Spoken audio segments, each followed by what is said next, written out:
This is Olivia Bailey with your sports interview today. Today on set, I have Kyle Boden, Emory Henry quarterback and ODAC Offensive Player of the Week this week. Thank you, Kyle, for being on the set. Thank you for having me. So you're a sophomore here, and you just starting at quarterback. So can you kind of explain how that transition has been coming into this college atmosphere and starting at quarterback this year?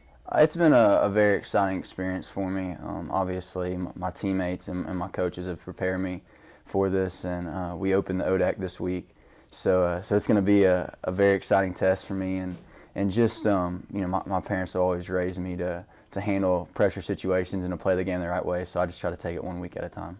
Okay, and starting out, where did your love of football originate? When did you start? What things have prepared you to come to the college level playing football? It's actually kind of a unique story. I was in 4th grade when I first started playing football, and I was playing baseball, summer baseball, and a couple of my teammates asked me to come out and play football at the last minute, and they put me at quarterback, and I fell in love with it, and I've been playing ever since. All the guys that originally had me start playing football, they're no longer playing, and so it's kind of unique how everything fell into place. So are those friends that still watch you now and see the accomplishments that you're making now? I think some of them still do watch. One of them is actually a very good baseball player, and he plays at the University of Georgia. So he's pretty busy with his own schedule.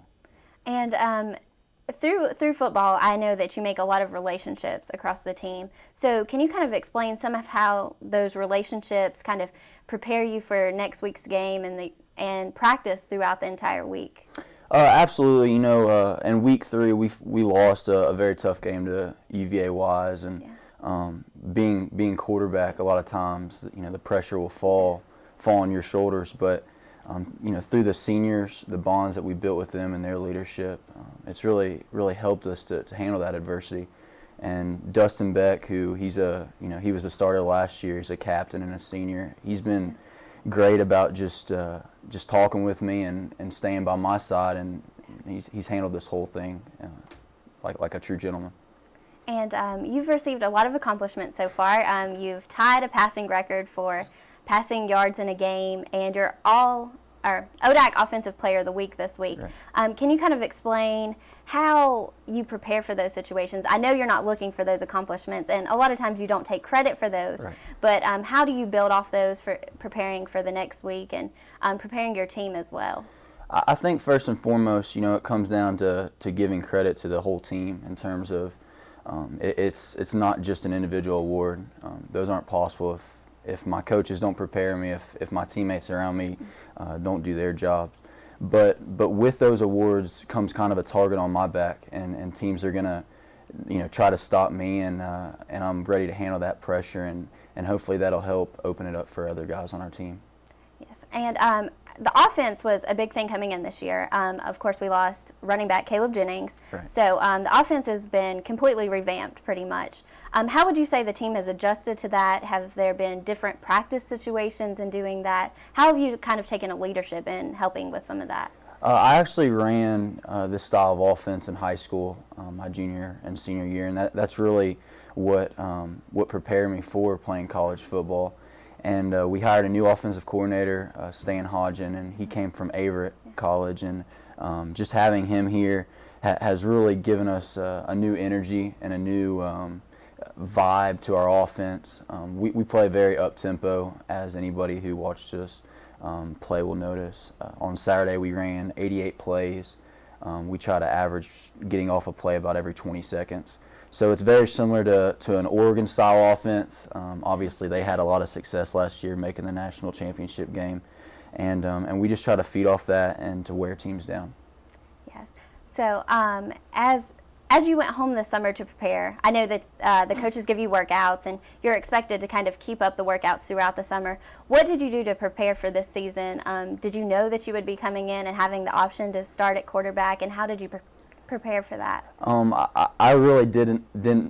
I never doubted myself that I could be the starting quarterback, but coming into camp this summer, Dustin was rightfully so our starting quarterback. He was the returning starter from last year. But I prepared myself all summer, got myself in shape. I got stronger, and just mentally prepare myself to be a leader on this football team, whether it was going to be in a backup role or a starting role.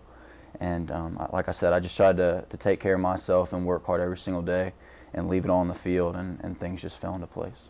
That's definitely awesome. As a D3 quarterback, what challenges do you think you feel? You're still an NCAA athlete. What challenges do you face on a daily basis? Well, it's extremely difficult, and I think a lot of times at the Division III level or Division II level, people don't necessarily give athletes as much credit.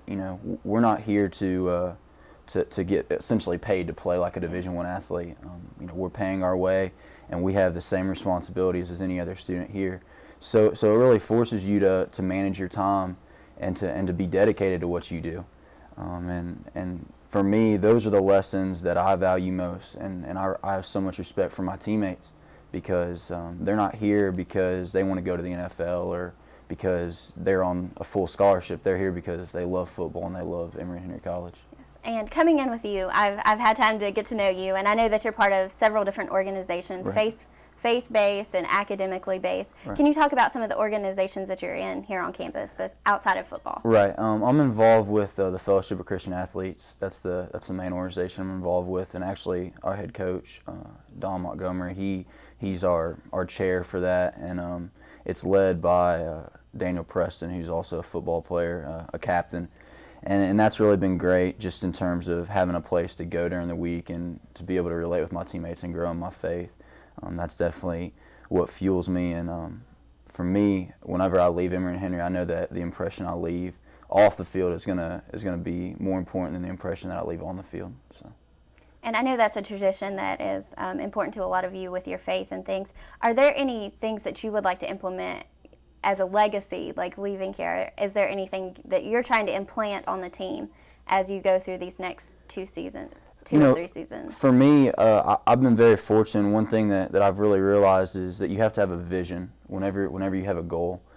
For me, I've always dreamed of being a college quarterback, and even last year, whenever Coach Montgomery recruited me, I could see myself in that position. I wanted to be the leader on this team, and I feel like the people that have come before me, Coach Wacker, who we had a day for him at Greensboro, and I think that was the day where we had 370 passing yards. That was a special day. I actually went up and just thanked Coach Wacker for building this program because I have a responsibility to leave everything I have and to play this game the right way, to carry on the legacy that they built.